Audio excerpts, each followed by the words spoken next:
It's The Executive Edge with Sue Firth.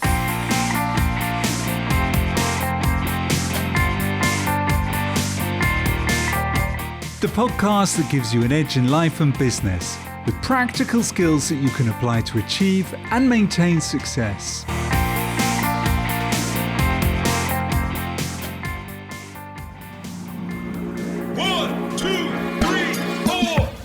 Welcome everyone to this week's episode of The Executive Edge. Now this is the podcast for skills in life and business, and I am Sue Firth, and today I have a really brilliant guest.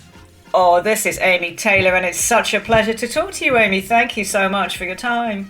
It's so nice to be here. Thank you so much for having me. You're really welcome. I mean, anybody who's going to be watching this video part as opposed to the audio later will take one look at you and think, wow, what an absolutely beautiful woman. So I think where we start is really talking about you, but we need to start really by appreciating the fact that you have got a degree. I think you have got quite a lot in your background, and please tell me more about you. So yeah, I have several degrees. So we are all more than one thing. No one is a monolith. And I'm 47. I'll be 48 at the end of this year. So I've done lots of stuff. I did my undergraduate degree in molecular biology, and I worked in biotech for almost 2 years after that. I was a fairly mediocre scientist, and I didn't enjoy it. Studying something is not the same as doing it for a living. I wish I had found that out earlier. Intellectually, biotech is interesting work, but it's isolating. And then I struggled badly with animal sacrifice. It has to be done. We all take medicine. This is how it is. But that was kind of hard on my soul. I killed a lot of mice. I was a mouse murderer. And he heard me. Sorry for the dog. And so I pivoted. Having an undergraduate degree in molecular biology, you are only qualified to be a laboratory scientist. That's it. There's not maybe a science writer, but it's pretty hard to pivot. So what I did was I added an MBA. I moved down to Los Angeles, California. I did my undergrad up in Berkeley in Northern California, in the States. Moved down to Los Angeles, did an MBA. And that ticket just allowed me to get more into business. And so then I worked for an oil company. All the while, which is what's more interesting to people, I've modeled. I started modeling at 14, got scouted in a mall. I got lucky. The guy turned out not to be a creep. My father was very, very serious about making sure it was safe. And I guess I just got lucky that it was. It was a real agency, real photographers. I did that all my teenage and adult years part-time, still do, because I had a conventionally attractive face and body, and they wanted to put me on camera. And, heck, it helped pay for college and grad school. So why not? I don't think it's actually that intellectually interesting. You literally stand there and try not to look ugly. It involves some discipline on how you take care of your skin and body. I've been slightly hungry for 35 years, but I'm used to it. And every job requires discipline of different sorts. It's fine. It probably provided a non-negotiable that made me take better care of my health than I maybe otherwise would have. And that's not all bad. And then the interesting part is that I've also been a sex worker. I've worked as a high-end companion on and off. That was simply, I liked rich men. They liked me. That was a way of surviving. I think it's pretty traditional for most of human history. Women have liked successful men. That's not abnormal. The phenomenon of us having our own money is a wonderful one, but it's very recent. It's like a few decades tops that we've even had jobs. It's literally like 20 years that some of us have made more than our male counterparts, and we're not even close to equal in net worth or income or positions of power. Not even close. And where we are in the sort of very rare first world countries where women have our own power and money independently, that is not the norm. So certainly in my lifetime, it was not. Within my lifetime in the United States, a woman could not get a home loan or a credit card without a male co-signer. So my mom didn't have any money. My father provided. That was what was normal. So that's what I saw. And oddly, people are now sort of very interested in shaming that. Like a lot of these men online are like, "Ooh, gold digger." Okay, fine. I've dated men who were more successful and less successful. The more successful ones were more fun to date. I'm sorry. They just are. And they were also nice and lovely. So whether that was a business or not, I suppose to some extent it was. in that my dating life also helped me survive and buy food and shelter. Um, and in that sense, maybe I treated it a bit like a business where I'm a great hang, I'm a great date, but that comes naturally to me. It always did. So But I think what we're probably sharing really is that what you worked out really from quite a relatively young age is that you had attributes other than skills that most people would say are academic. And that in determining what those are and determining that someone was interested in those, and then that you begin to capitalize on those, you begin to learn, okay, there's something about me. And as you recognize there's something about me, and then you start being in demand, that's a good feeling. I mean, it's going to be a good feeling. You're going to get this black and white notion that actually I have something other people want. It's a straightforward sales and marketing gift, even if it is done through the beauty process, than it would be through selling your academic skills. It's really you working out what you did best. that's correct. I feel in the zone, and yeah, if some of it was simply logical. Sadly or not sadly, I was much more able to survive and pay my bills using my beauty and my personality than my scientific skills. I love science, always will. I'm a professor's kid. I also fly planes. I've actually flight instructed and I've flown cargo and charter, but that didn't pay. Also, I was horribly sexually harassed as a female pilot because it's mostly male in industry. Love the planes, hate the work as a pilot. Also, couldn't pay my bills. So you're right. Some of it is simply pivoting in the direction of what allows you to survive within the realm of what you can stand. I would never have done anything I hated. I would never have abused another human. Above all, consent matters. You don't abuse other people, and ideally, you don't abuse yourself. I so correct. I went where the market spoke, and I went where I could sleep at night and survive. And in the chapters of our life, those things change. There is a Correct. modeling industry, but it is smaller. I suspect in my 70s, I'll model less than I do now and I did before, but maybe not. I don't know what'll happen to the modeling industry for old ladies. I look forward to seeing it. It'll be interesting. But Yeah. correct. I pivoted. You can leverage your skills and expertise. You can use professional networks. You can use your relationships. You can just chase what interests you, which I did and did not provide rent and food. Uh, and then you can capitalize on market opportunities, which if you're a young, beautiful woman, yeah, modeling is typically is one. I think, I mean, if I may, one of the difficulties that you're up against a bit is most people have never been a model, they've never had the ability to be a model, and they've probably no idea how hard work it is. We tend to make assumptions, and I think we make presumptions about what it means to do modeling.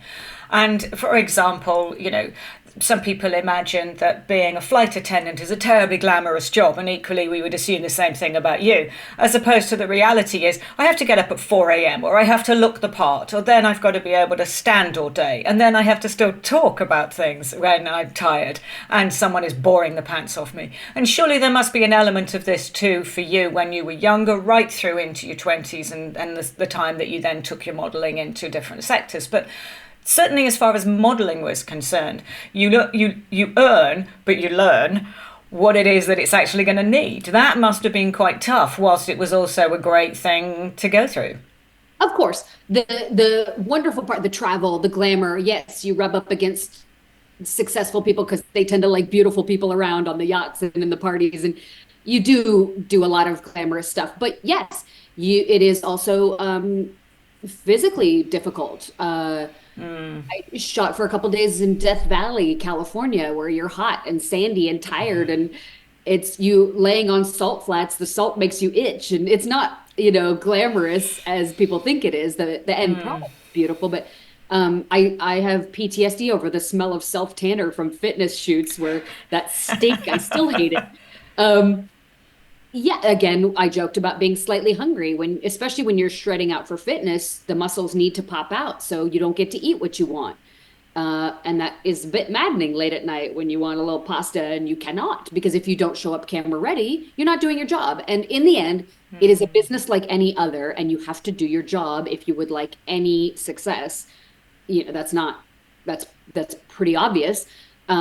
But if you don't prioritize the needs of the editors, the publishers, the let's say, magazine, the direction of the photographer, if the stylist got a pull letter and pulled everything and you show up one size bigger, then you've just ruined the shoot. And Quite. everybody's time is money on set. Little, of course, the little things like being punctual. I think I succeeded more than women who were prettier than me because I'm not late. I don't flake. No, And no. that seems easy in other businesses, but surprisingly, a lot of people in entertainment are they're talented, so they're not as easily replaceable. They're kind of a commodity of one, and so they are often dramatic, difficult, flaky. They can get away with a lot sometimes because they're not so easily replaceable. I was always aware I'm not that famous. I'm not that good looking.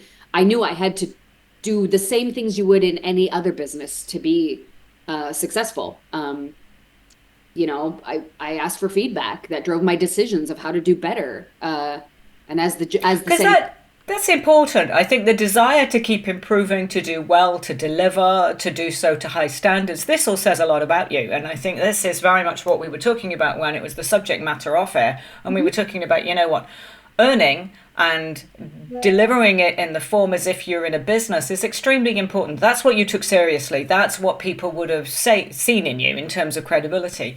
But the problem, I guess, that you're up against, and being a psychologist, I come across this all the time, is that the world, or rather, sadly, society tends to polarize, and they polarize into good from bad, right from wrong, I like you or I don't like you.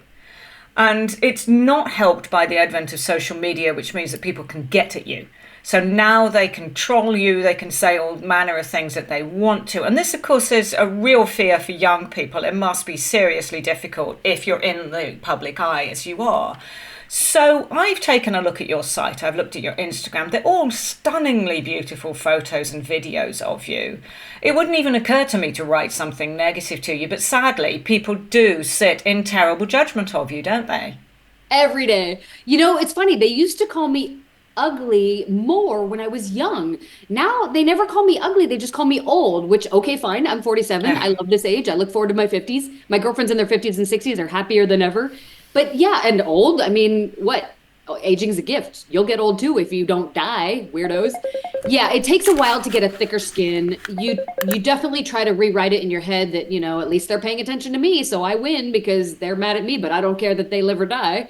So I'd rather be me. But of course, sometimes it hurts you. I did a debate show last month. I will never do that again. I was ambushed. I had agreed to do it under the condition of it being civil.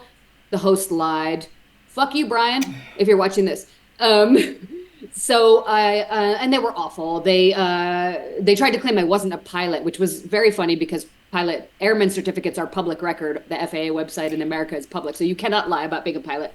But be that as it may, I agreed to do this and I got ambushed. The host knows that I will probably come for some karma someday, but revenge is the best served cold, but that'll wait. For now, it's a big podcast. It had 4.3 million fans, and for about 2 weeks, about 10,000 people per hour were calling me a witch, a whore, evil, Jezebel, old, ugly, everything. Crazy. You name it, they said it. And of course, I would have to be delusional for that not to have affected me. Of course. The first night I couldn't sleep because I've never been through that before. I'm 47. I come from an era where we had better manners. And if you did that to somebody, if you ambushed them, that person would probably hurt you. Not physically, legally, but in some legal way. They would sue for defamation, slander, whatever. And I did think about doing that to this show. The host doesn't have any money, so it's not worth it. But and that's very American to sue for what. But that said, I do know that the young, especially the ones who are in the gaming world, this Twitch and Discord, they are very used to like playing video games and talking a lot of smack into the headset to each other. And so some of them actually don't take it very seriously at all. They're very different from my generation in that some of them are very okay with really viciously insulting each other, and then it's just over. It doesn't seem real to them because it's the internet. No, this is the difficulty I think you're up against. But over and above the social media, what I guess I'm sort of alluding to is the fact that people sit in judgments of each other. I mean, you can be sitting on a bus, you can watch a woman with her children and whether or not she manages them well, whether she's looking after them, whether she's just letting them cry. We sit there with a quizzical look on our face as if to say, why is she doing that? Why doesn't she do X, Y, or Z instead?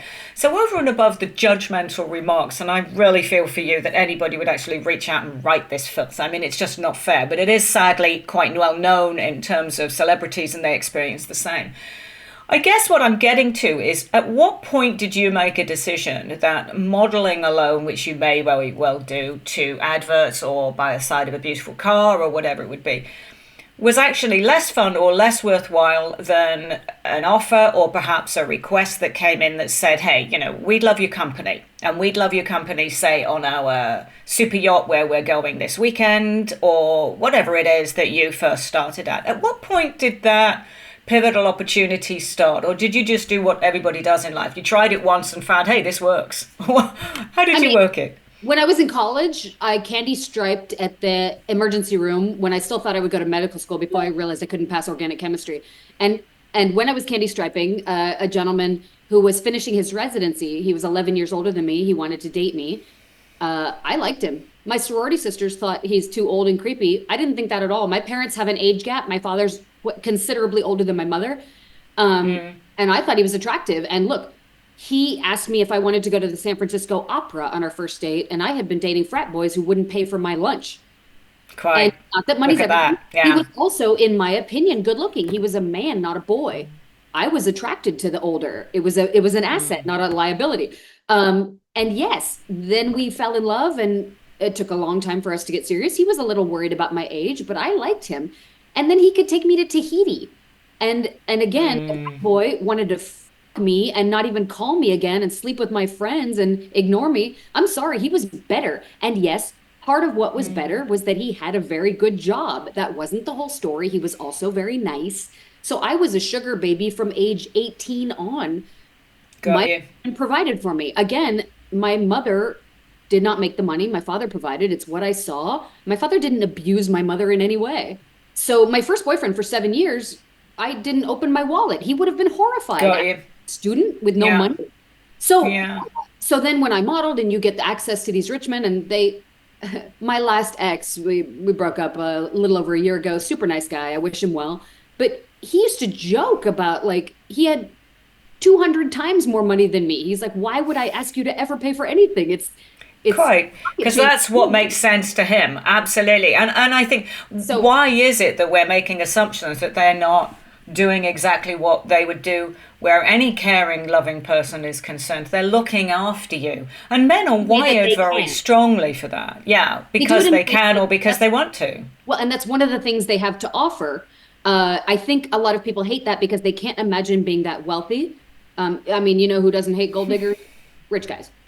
But most people aren't, and they can't imagine being able to do that. But I'll tell you, every guy who gets rich becomes generous, always. It's because they can. And so I think there's a certain anger at, this woman can be on a yacht or on a private jet and she wouldn't date me, so her. There's also an anger from women.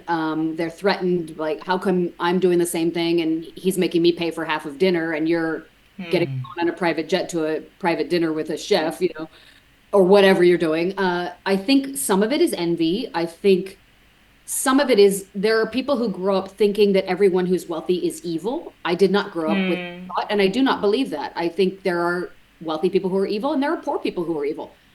I've met wealthy billionaires who are wonderful. They do so much for the, and then some who are shitbags. That happens, but it's independent of their wealth. So, but I do think there's a lot of this idea that anyone wealthy is automatically a horrible human, and that's a falsehood. I've not seen that. Yeah. Or that women are automatically evil and live life on easy mode, as the kids say. That's not true either. But I don't know why people would like to control the behavior of others, because who I date and how I date has literally no effect on other people. It's literally just dating. It's actually pretty boring. So, why that fascinates people? I think everyone is fascinated by beauty and wealth, and so models getting a penthouse condo from their boyfriend, that combines those two things, wealth and beauty, and everybody's fascinated by one of those. But it's like people have some kind of stuck perception. It's a very fixed concept of the world. They believe very strongly that we must or should or ought to do things in a very particular way. So, for example, the stuck or fixed process is okay. It's okay for you to use your beauty to get paid to do a modeling gig because it's finite, it stops. But when you actually go off with somebody, you stay for the weekend and you get paid for that, somehow it's hit a tipping point which moves over into this is not the right thing to do. And there's no judgment that I please place on that, but I have spotted that there's a lot of people who seem to feel this is a boundary.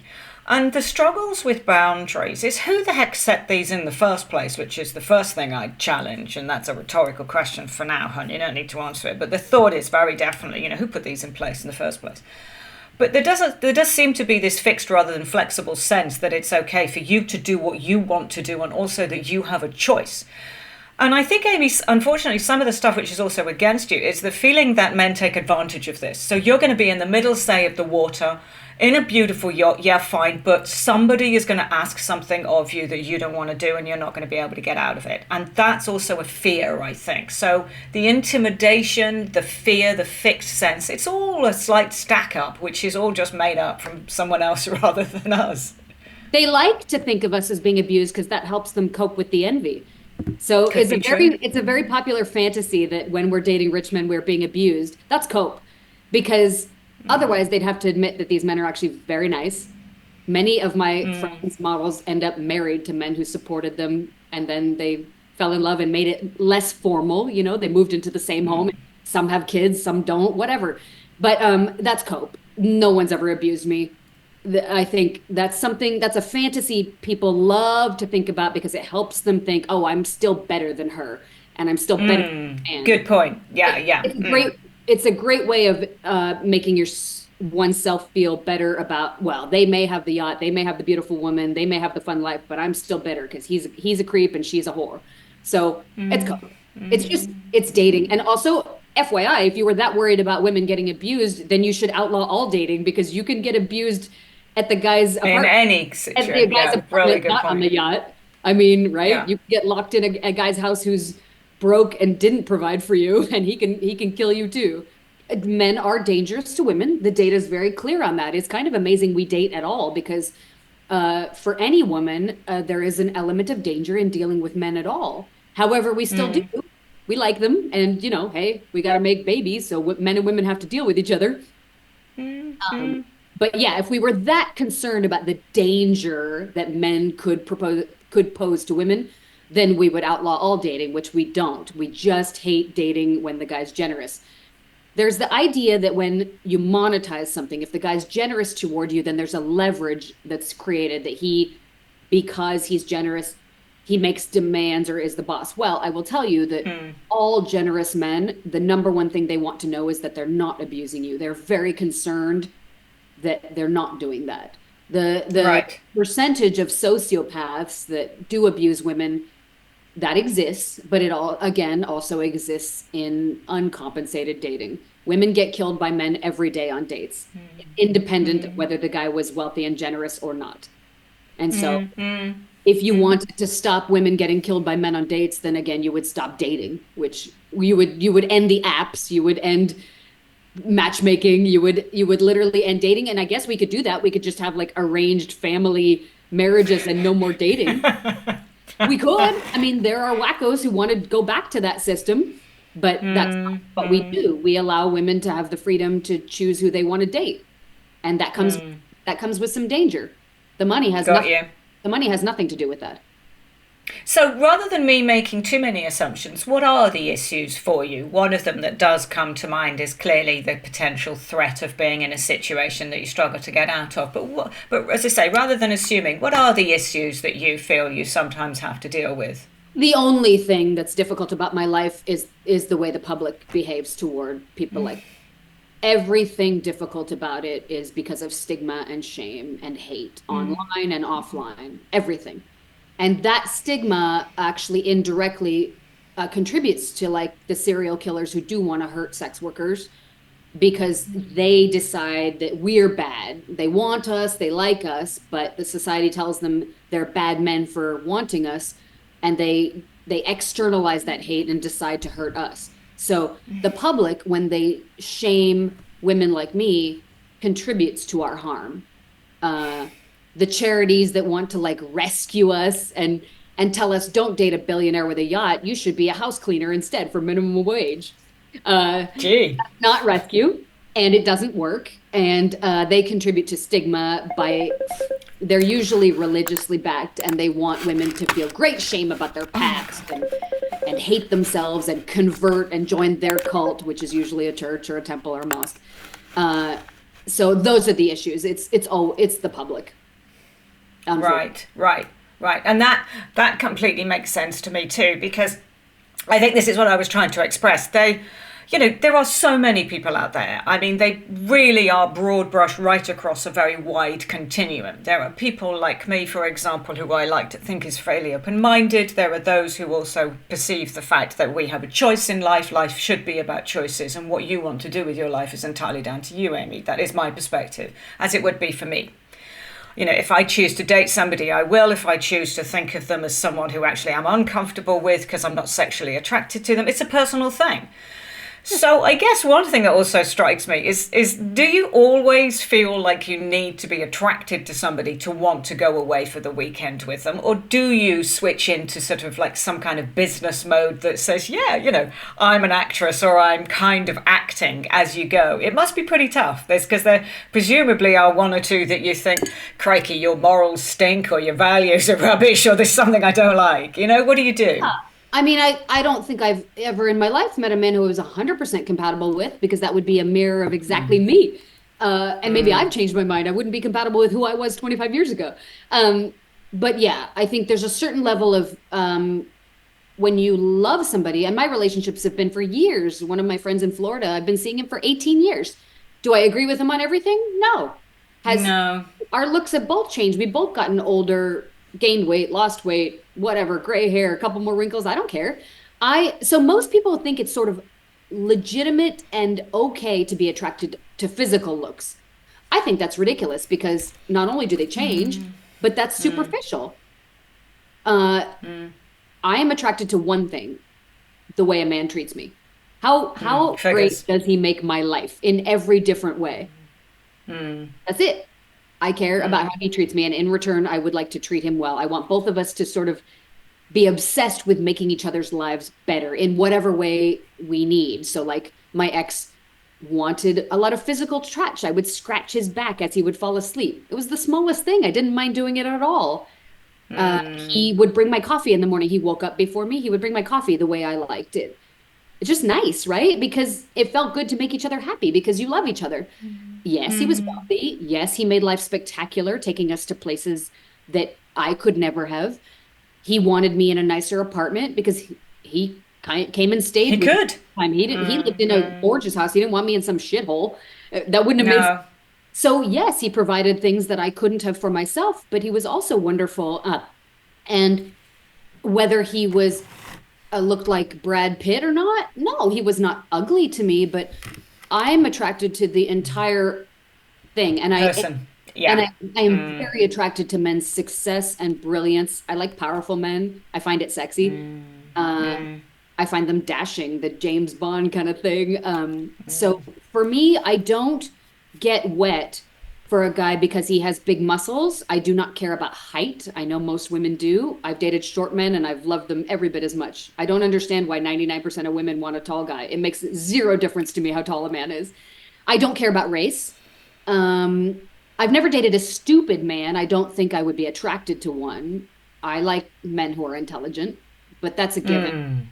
Most successful men are not stupid. So yeah, my attraction when I date somebody for the weekend or for years is based on the whole picture of the man. I don't care what they look like. I've dated fat men Got Fat you. men And it's skinny. how they talk to you, and it's how they treat you, and also the respect, because this is what we're looking at, really, isn't it? It's treating you with respect. And obviously, if you got more respect from members of the public and from people on a day-to-day basis, you'd be able to just carry on without needing to feel like there was any key message in anything that you were teaching. Whereas right now, sadly for you, there often is. Do male supermodels or models and supermodels experience the same kind of struggles? Is it really just us as women who struggle with this? I don't know. I know a few male models. That's not as profitable for them, so they tend to have other jobs on the side, like a lot of personal trainers or things like that. Oh, good point. Yeah. Yeah, but the ones I know are quite happy. They One who works in my gym part time, he gets sexually harassed a lot, typically by gay men, not so much by women, although it does happen. He just went to a photo shoot. His agency sent me, and he sent him, and he works for one of the big runway agencies. He's tall and thin and young, so he does editorial, not print. And he went to a party in Miami, and the person had hired a bunch of models to be on the yacht like they do, and then the person was old gay guy was trying to get laid, and he Figures. refused, and so he knows he's not going to get hired again, and he was pretty bummed. So that happens a lot. Rich people like to be around beautiful people. They hire models for atmosphere, and sometimes they try to hit on you. This is quite Got common. you. Yeah, yeah. And from the point of view of you being able to feel really comfortable with your own friends, are they good with you, or do you find that you gravitated as well towards other models because they can relate to some of the difficulties that you experience? You know, I like models. I'm a little more cerebral than most of them because I'm also was a scientist and did an MBA, and I'm a pilot.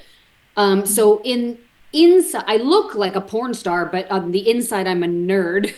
And so the people that I like the best tend to be nerds. My father's a professor. Those are the people I get along the best with, that are pretty intellectual. I quite like pilots. I like their discipline. I like their love of country. I like they're very tidy people. They tend to be much more conservative right wing than I am. So that can get annoying. But a lot of them are just very upstanding, good people. They don't care about money. They're not rich. I like them, but I'm not like them. I maybe wish I was No, get you. sometimes. Yeah, yeah. But actually, again, that brings us back full circle to the fact that life is about choice and you should be allowed to make some choices. So, if we were to reach some kind of conclusion from your point of view, really, for the reasoning of that you felt you wanted to come on, what do you feel is your key message, Amy? Is it mostly to say, look, I'm a good person, don't be so judgmental about me? What is your main point, do you feel? Maybe. I think, you talk to business people of all kinds, and I wish my choices were more legitimized in my country. I wish it was a real business with real players, real competition that would drive out some of the bad actors. And there are people like managers and traffickers. There are bad actors in it. I never had to deal with them, but they tried, and that was bad. And it's fine. But I wish for the people coming up for me, because there will always be young, broke, beautiful people trading on that asset. I wish it was easier for them, less stigmatized, safer, more legitimate. They should be able to have better access to banking and investment, and not get kicked out of their apartment when people find out they got a rich boyfriend or two.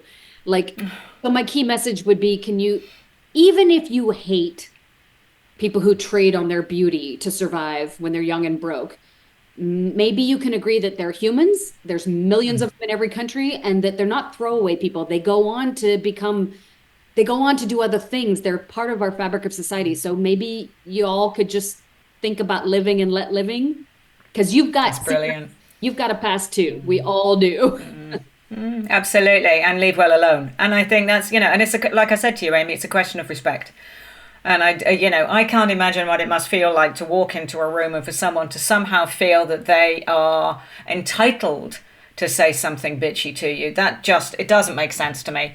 But, you know, I was sitting there with a friend only a few days ago, and I have to admit, internally, I was having a bit of a dialogue about something stuck somewhere between slight fear, anxiety, and frustration, because a young woman was walking on the streets with a white top on and nothing underneath it. And I couldn't help but lock up in my head with, oh God, girl, you're just asking for trouble. So I suppose at the end of the day, we all do have opinions. It's just that the difference was I kept mine to myself, or at least the most I was going to do was share it with a friend in a personal context. I would never dream of saying this out loud to this girl. It's got nothing to do with me, what she does. You're so, human, you know, and that's normal. Yeah, completely. And I'm allowed an opinion, but I just think the difference is, you know, we all do things the way we need to do. And good on you for working out what works for you. And I really, really wish you well with it. And I trust, as I hope that it occurs to you, that you remain beautiful till the end of your days and enjoy yourself right up until that time, hon. I'm certain it will happen.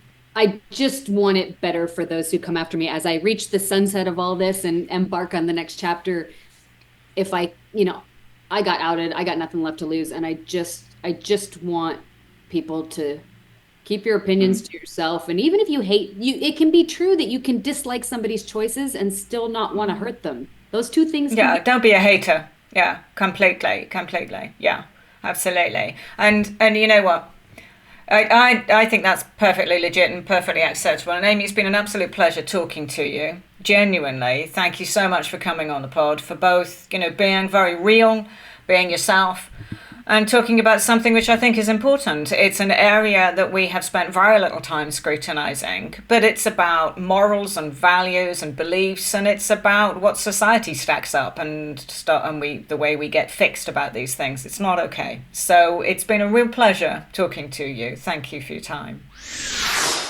That was Amy Taylor there, and I felt she did a brilliant job. What she was effectively trying to say, you know, is that we all have choices, and that the formative years when we start developing and growing and changing are the time when we work out what we're good at. And at the end of the day, if what you realize is that you have beauty as well as brains to offer the world, then you're going to use that. And I think it's a credit to her that she does so. What she's also fighting to get understood and heard about is clear in that message, I believe. And it is very much that she doesn't want to be pilloried or judged. And that's only fair. To my mind, we are a little too fixed in our perception of things and too judgmental. And it's, again, a credit to her that she came onto the pod, and I hope that you agree with that. So it's been a real pleasure to have her on the show, and it's been a pleasure to put the show together for you. And I will be back on again very soon. So take care, everyone. Bye for now.